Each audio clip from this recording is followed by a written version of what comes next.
So iOS 18.7.2 has been out for a little bit of time, and it's looking like for the most part, the battery life on this version of software is actually doing pretty well. And I'm actually very, very excited to see how this particular version of software and the battery life is going to start improving once it actually starts indexing. So the way these software versions kind of work is that Apple will kind of go through and give us some sort of updates here and there. So right now we're on, iOS 18.7.2 and iOS 26.1. When I look at these two versions of software and I kind of compare them, I'm kind of seeing this interesting thing where iOS 18.7.2 for the most part is giving significantly better battery life than a majority of other versions of software that I'm testing.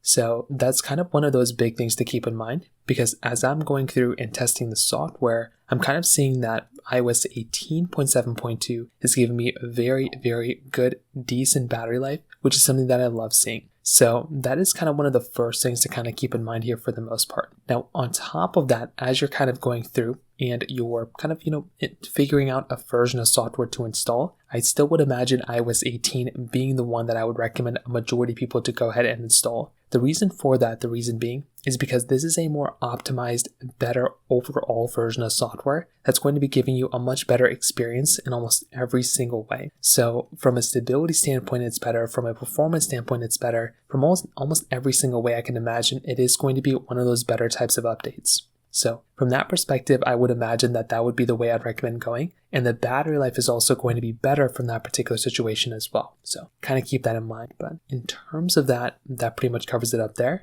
If you have any other thoughts or questions, please let me know in the comment section below. Hit the like button, that will mean so much, but definitely hit that subscribe button. More importantly than everything else, I love every single one of you guys. Hopefully I'll catch you guys in the next video. Peace out till then.